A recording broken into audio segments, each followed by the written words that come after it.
Crisis beset Sri Lankan government is struggling to contain the outrage across the country after Sri Lanka's entire cabinet resigned from their posts. President Gotabaya Rajapaksa has begun an outreach to form a new cabinet. The embattled president has invited the opposition to join a unity government. The president has invited all political parties representing parliament to accept ministerial posts and assist in resolving the national crisis. The move comes after all 26 ministers in the cabinet submitted letters of resignation at a late-night meeting. This was except the Rajapaksa brothers. After the ministers tendered the resignations, the move cleared the way for the president to appoint a new cabinet. Amid a growing parliamentary pressure against the Rajapaksa family, a government official had earlier denied reports that Prime Minister Mahinda Rajapaksa may step down. As the crisis further worsens, Sri Lanka's central bank governor Ajit Nivard has also quit.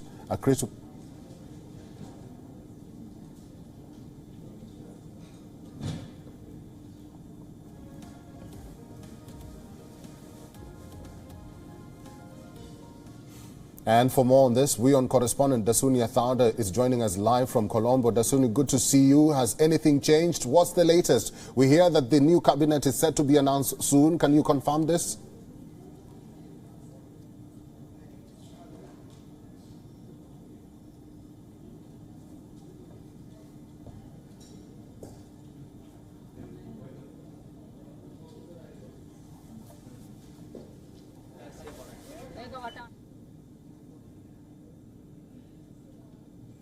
Well, this crisis is worsening in Sri Lanka. And joining us now is Dasuni Athauda. She's our correspondent in Sri Lanka. Good to see you, Dasuni Athauda. Has anything changed? What's the latest? We hear that the new cabinet is set to be announced soon. Can you confirm this?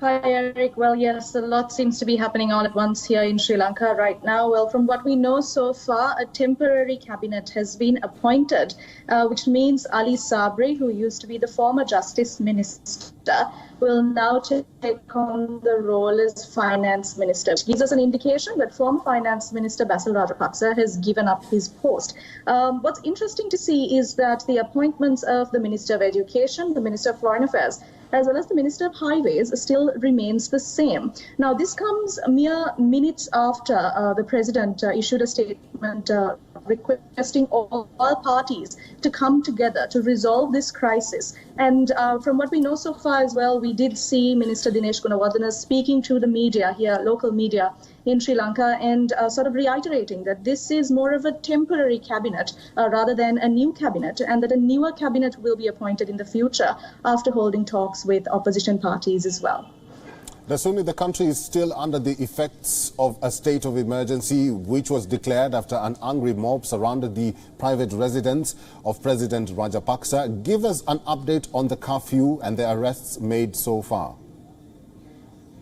Right. So Sri Lanka just got out of a curfew that lasted for about 36 hours. It was removed at 6 a.m. today. However, yes, like you rightfully pointed out, we are still under emergency law, which was proclaimed by an extraordinary gazette notification by President Gotabaya Rajapaksa. However, what is interesting is people have given little to no disregard of this law, as of right now, there are protests that are being staged across the country. When I say across the country, from the south to the north of this country, and we are getting in reports that certain situations have now turned tense, with protesters breaking barricades and trying to get into certain restricted areas.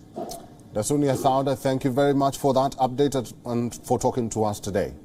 WION is now available in your country. Download the app now and get all the news on the move.